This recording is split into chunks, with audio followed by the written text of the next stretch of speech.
Glória a Deus. Vamos abrir as nossas Bíblias em Mateus capítulo 7.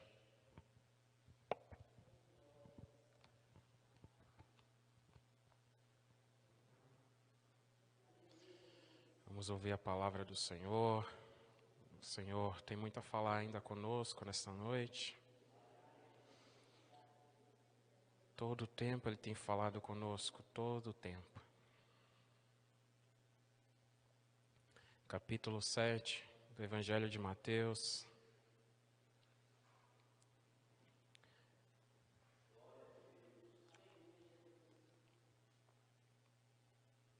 Versículo 21. Estarei lendo na versão NVI aqui da Palavra do Senhor. Amém? Diz assim: nem todo aquele que me diz, Senhor, Senhor, entrará no reino dos céus, mas apenas aquele que faz a vontade de meu Pai que está nos céus. Meu Deus e meu Pai, fala ao nosso coração nesta noite através da Tua palavra, ó Deus. A Tua palavra, meu Deus, que transforma. A Tua palavra, meu Deus, que ela é lâmpada para os nossos pés e luz para o nosso caminho. Aleluia, Jesus. Fala conosco nesta noite, ó Deus. Aleluia, fala ao nosso coração, ó Deus. Em nome de Jesus nós te pedimos, ó Pai. Aleluia, que ela venha, Pai, abrir o nosso entendimento, que a Tua palavra venha, meu Deus, através da renovação do nosso entendimento, meu Deus, transformar as nossas vidas, ó Deus. Aleluia, ó Deus, porque a causa da transformação das nossas vidas é a Tua palavra. Aleluia, a palavra é Jesus Cristo. Aleluia, Jesus. Se nós temos a palavra dentro de nós, se nós temos a palavra dentro do nosso coração, nós temos Jesus dentro de nós. Aleluias, aleluias, ó Pai, e que o Senhor venha repreender todo o mal, todo impedimento, todas as barreiras, as muralhas, tudo aquilo que quer tirar a nossa atenção, ó Deus. Em nome de Jesus, venha ser queimado. Em nome de Jesus, ó Pai. Em nome de Jesus é que eu te peço e agradeço. Amém. Podeis se assentar. Palavra de Deus no Evangelho de Mateus aqui, o capítulo 7, declara que nem todo aquele que me diz, Senhor, Senhor, entrará no reino dos céus, mas apenas aquele que faz a vontade do meu Pai. Jesus está falando isso, né? Jesus está dizendo que somente aquele que faz a vontade do meu Pai que está nos céus. E eu estava meditando na palavra do Senhor, agora há pouco, o meu sogro me convidou a trazer a mensagem nesta noite, e eu aceitei, mesmo não tendo nenhuma palavra ali preparada, mas eu aceitei, e eu creio que Deus, Ele fala, Ele fala aos nossos corações a partir do momento que nós abrimos a palavra dEle. E ali eu tive muitas coisas hoje para fazer, o dia foi bem corrido para mim, mas ali o momento que eu parei para ler a passagem, a palavra de Deus, o Senhor começou a falar ao meu coração, começou a ministrar ao meu coração, e Ele me deu esta passagem de Mateus, no capítulo 7, e veio uma mensagem bem clara, uma pergunta bem clara, ao meu coração, Por que muitas pessoas declaram, porque nada muda na minha vida? Por que nada muda? Muitas pessoas se questionam, por que nada muda na minha vida? Muitas pessoas, às vezes, que já têm muito tempo de cristã, ou às vezes pouco tempo também, aleluias, mas está com uma vida ali estagnada, uma vida ali que nada mudou, que nada acontece na sua vida. E elas se questionam, por que nada muda, Por que nada muda na minha vida? É a pergunta que muitos fazem, Quando olham para si mesmo, e vê que está tudo parado, estagnado. Muitas das vezes, no seu casamento, muitas das vezes ali no seu convívio familiar, na sua vida sentimental, na saúde, na sua vida financeira e por aí vai. As coisas estão paradas, não tem uma alteração, uma mudança. E colocando aqui uma aspas aqui, o Senhor, nosso Deus, Ele não tem obrigação, né, de fazer nada disso por nós. Ele não tem obrigação de fazer nada por nós. O nosso Deus, Ele não tem, né, essa obrigação.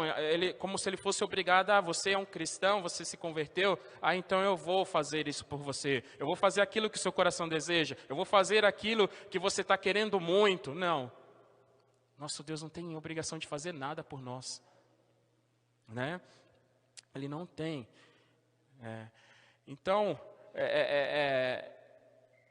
o nosso Deus, quando Ele abençoa as nossas vidas, Ele abençoa aqueles que colocam Ele em primeiro lugar. Aqueles que o Senhor Deus, o Senhor Jesus é primícia na sua vida. Então esse é abençoado, porque a palavra declara, né, que buscai primeiramente o meu reino e a minha justiça, e as demais coisas vos serão acrescentadas. A palavra declara isso. Então, se nós priorizamos Jesus na nossa vida, se Ele é a principal pessoa da nossa vida, aquele que nós amamos primeiro, e aquele a quem nós queremos agradar primeiramente, então Ele vai abençoar as nossas vidas. Porque nós não precisamos pedir para Ele, apesar de que Ele fala para que nós venhamos pedir. Mas o Senhor Deus, como um Deus onisciente, Ele sabe de tudo. Ele conhece todas as coisas, Ele sabe de tudo sobre nós. A palavra declara nos Salmos que Ele sabe quantos fios de cabelo tem na nossa cabeça. Ele sabe a palavra que vai sair da nossa boca antes mesmo dessa palavra sair, de nós falarmos. Ele sonda, esquadrinha o nosso pensamento, o nosso coração. Conhece o nosso levantar, o nosso deitar. Então Ele conhece a nós do que nós mesmos. Então Ele conhece as nossas necessidades. Ele sabe quantas vezes nós, né, quando precisando de algo, de uma bênção do Senhor, quantas das vezes acontece conosco de nós pedirmos algo para o Senhor e nós recebermos muito mais, além daquilo que nós pedimos. Quantas das vezes isso acontece conosco? Acontece algumas vezes, porque o nosso Deus, Ele gosta de agradar aos seus filhos. Ele é um pai amoroso. E qual é o pai que não gosta de agradar aos seus filhos? Qual a mãe, o pai que não gosta de agradar o seu filho, que não quer dar o melhor para eles? O nosso Deus é da mesma forma, né? E muitos tendem a culpar os outros. Muitos tendem a culpar os outros, né, quando as coisas não dão certo na sua vida. Né, eles olham para si mesmos, né, olham para a sua vida e tendem a culpar os outros e até mesmo a Deus. Que minha vida não muda porque se Deus fizesse isso por mim, minha vida ia mudar, né?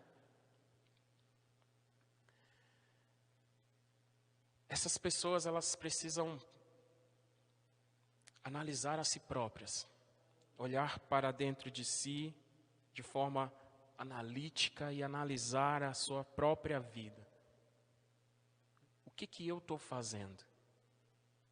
Não é o que o outro está fazendo, ou o que Deus está fazendo, mas o que eu estou fazendo. É o meu caminho que está errado? Eu preciso mudar? Então, que, né, você possa pedir ao Senhor um discernimento.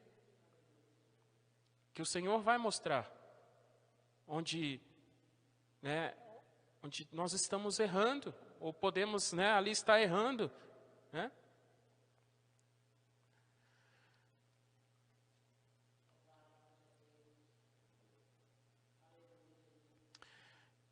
E muitas pessoas, elas não entendem que muitas das vezes elas estão passando um processo por causa das próprias escolhas que fazem. Né? As escolhas que nós fazemos vai ditar, né, a nossa vida. Nós podemos, né, comprovar isso pela palavra de Deus. Quando Josué ele assume ali a liderança daquele povo, né? O povo está ali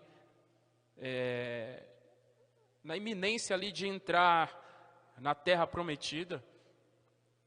E o Senhor vem falar com Josué, né? Ele fala com Josué: olha, você precisa ser forte, corajoso, precisa meditar na minha lei dia e noite, né? E ele fala: eu coloco diante de vocês 2 caminhos, a vida e a morte, a bênção e a maldição. Então o Senhor nosso Deus, né, Ele nos dá a opção de escolha. Por isso que nós temos o livre arbítrio, porque nós temos o poder de escolher se queremos tomar boas decisões, as decisões certas, as decisões centradas na palavra de Deus, ou se nós queremos seguir aquilo que está no nosso coração, aquele desejo que há no nosso coração, que muitas das vezes é o desejo da nossa própria carne. Não é aquilo que Deus tem para a nossa vida. Então, muitas das vezes nós estamos passando por situações difíceis, situações, né, complicadas, né? Nada muda na minha vida, na sua vida, porque são as escolhas que nós tomamos. São escolhas. E nós precisamos fazer as escolhas certas. Né? As escolhas têm que ser baseadas na palavra de Deus. Muitos, né, se perdem, pois não querem fazer as escolhas certas. Muitos se perdem porque não querem fazer nada para Deus. Não querem fazer nada, só querem algo dele, mas não querem fazer nada por ele e para ele.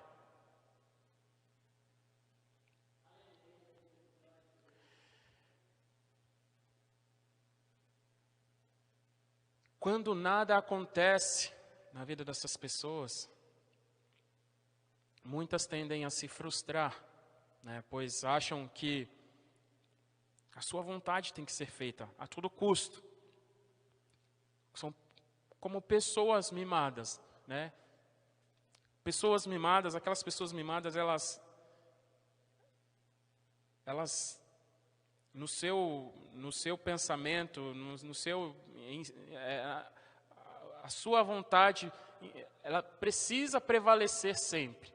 São as pessoas mimadas. Elas acham que tudo tem que ser feito para elas. E tudo que elas querem tem que ser sim.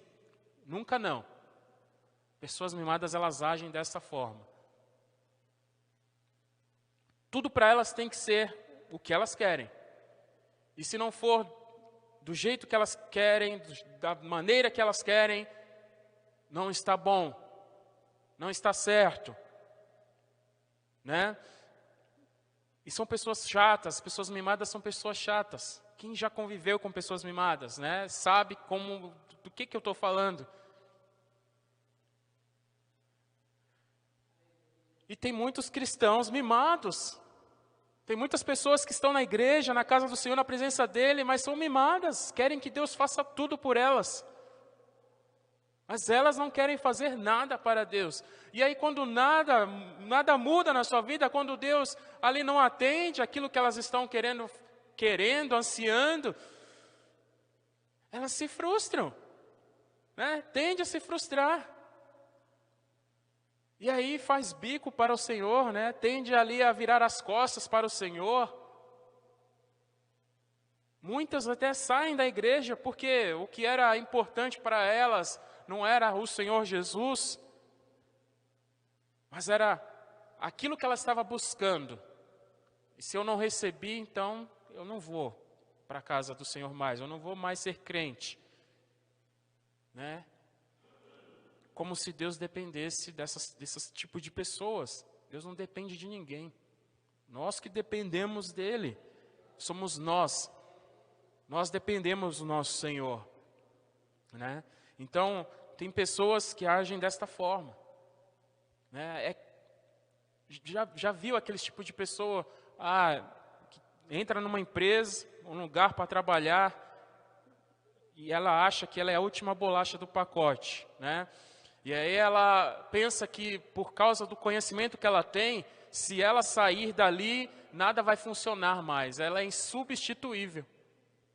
Tem pessoas que se acham dessa forma. Na presença de Deus também tem esse tipo de pessoas. Se eu sair daqui, né, o pastor vai perder muito comigo, né, saindo daqui. A igreja vai perder muito se eu sair daqui.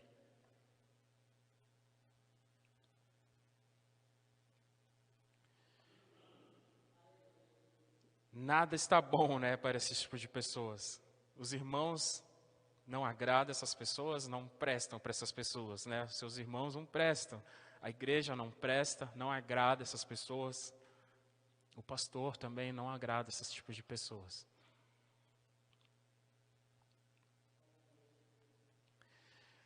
São incapazes de enxergar o que Deus faz de bom para elas. Incapazes de enxergar que só o fato dela acordar já é uma vitória. Só o fato de nós acordarmos já é uma grande vitória. Porque o Senhor, Ele que tem o controle da vida e da morte. E a palavra dele diz que Ele nos ama tanto. Ele nos ama tanto, que as suas misericórdias se renovam a cada manhã. E as misericórdias do Senhor é a causa de não sermos consumidos, porque nós merecemos isso. Você acha que nós merecemos o céu? Nós merecemos o céu, ser salvos? Não merecemos isso. O Senhor, o Senhor Jesus, Ele morreu naquela cruz para nos dar uma oportunidade de salvação. Ele morreu para nos dar uma oportunidade. E aí nós temos que abraçar essa oportunidade que Ele nos dá. E nós temos que agarrar essa oportunidade e não soltar mais. Porque a oportunidade que nós temos de ser salvo é Jesus Cristo. Né? Então Ele é a oportunidade. Ele mesmo é a oportunidade. Ele se entregou por nós, Ele deu a sua vida por nós, Ele morreu na cruz por nós, Ele levou sobre si os nossos pecados e iniquidades, as nossas dores, enfermidades, e Ele nos deu a oportunidade. Então nós não temos que deixar ela escapar. Nós não podemos deixar essa oportunidade passar. E ela está aí ainda, para quantos quiserem. Né? Só que nós vivemos tempos difíceis, tempos que muitos, não querem saber mais nada do nosso Senhor. Muitos viram as costas para Ele, declaradamente hoje, hoje em dia nós vemos pessoas declaradamente anticristãs. Antigamente eles estavam escondidos. Mas hoje em dia nós vemos pessoas totalmente anticristãs, e nós vemos em todo lugar esses tipos de pessoas.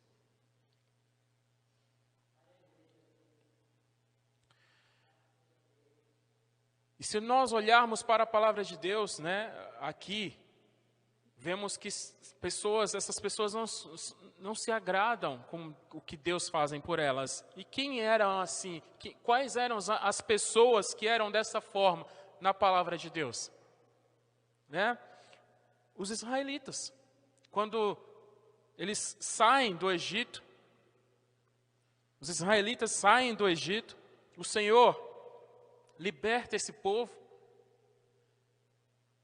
E olha só, eram povos escravizados.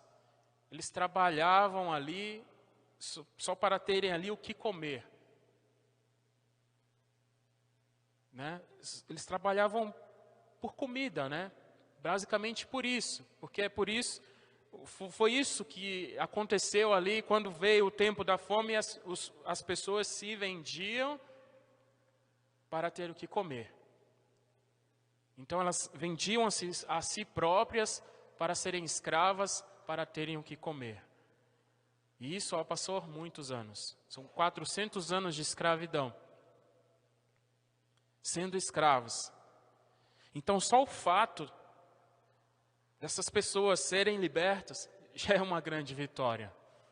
Só o fato de você não ser um escravo mais já é uma grande vitória.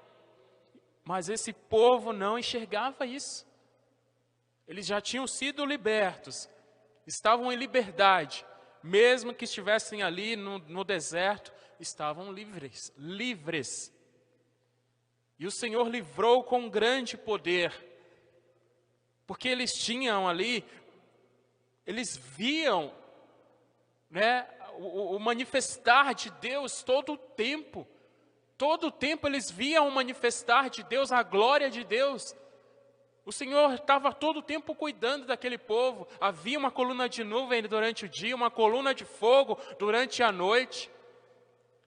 O Senhor livrava eles de todos os perigos ali do deserto, de povos, né, que queriam o seu mal. Então o Senhor alimentava esse povo. O Senhor, né, deu maná para eles. Todas as manhãs eles tinham maná, porque o Senhor Deus alimentava esse povo. Quando esse povo tinha sede, o Senhor fazia brotar água da rocha, né? Saía jorrar ali, saía água da rocha. O Senhor fazia isso por esse povo, mas eram incapazes de enxergar. Eram incapazes de ver, de enxergar a bondade de Deus sobre a vida deles. A glória de Deus, o manifestar de Deus sobre as suas vidas, eles eram incapazes.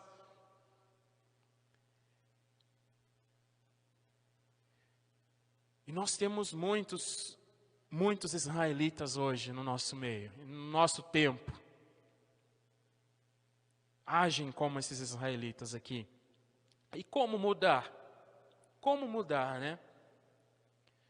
A primeira coisa é nós analisarmos a nós mesmos, fazer uma autoanálise. Vamos fazer uma autoanálise, né? O filho pródigo, né? Quando nós olhamos para esta passagem, né, que se encontra ali em Lucas, capítulo 15, nós vemos depois que ele gasta todo o seu dinheiro, depois que ele sai aí pelo mundo, gasta todo o seu dinheiro, ele não tem mais nada para gastar, não tem mais nada, não tem mais como usufruir daquilo que ele tinha. E ali ele está numa situação muito difícil. Uma situação muito difícil. Ele tem que comer a comida dos porcos, a palavra declara.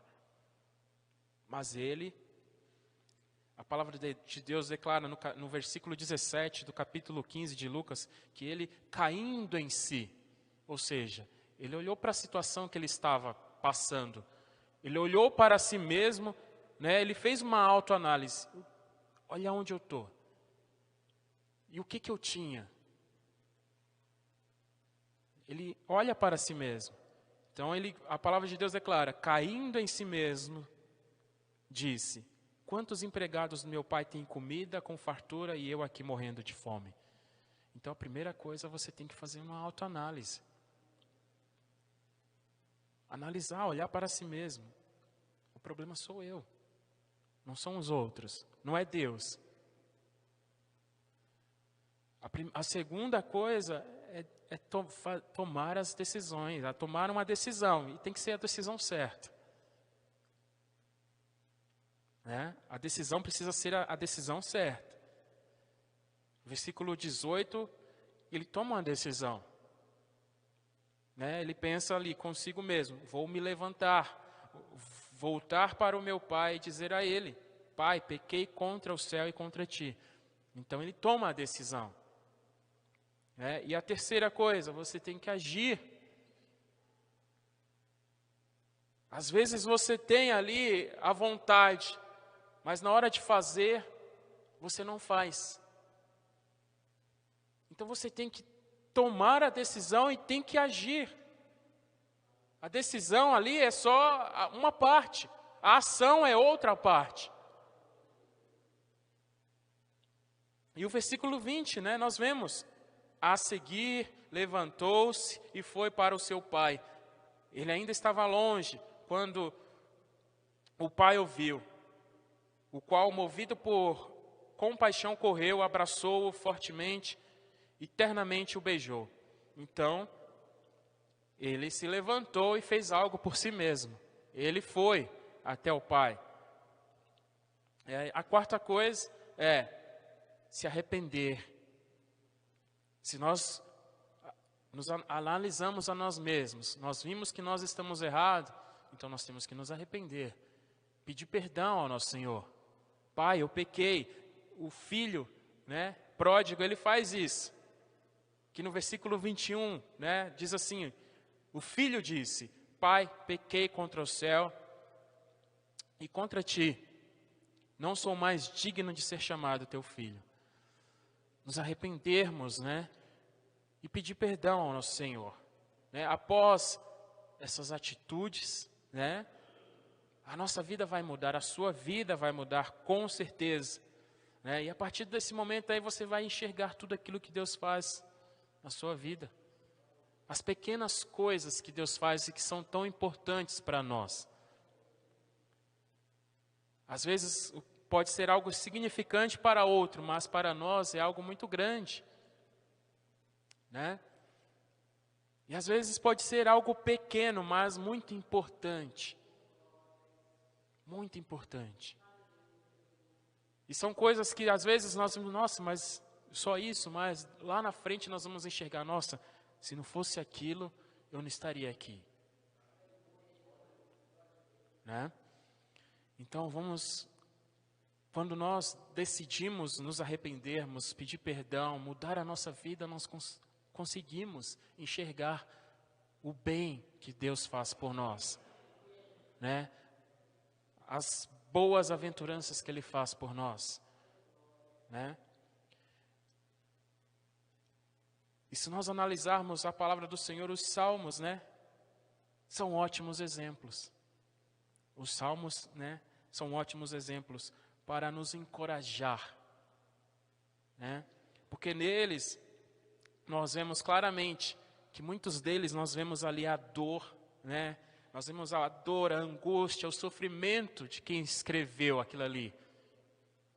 Ali ele está, né, muitas das vezes desabafando aquele momento que ele está passando, mas sempre no final ele glorifica o Senhor Deus. Sempre no final ele reconhece a grandiosidade de Deus. Sempre ali no final, né, ele reconhece a bondade, a fidelidade de Deus, a misericórdia de Deus.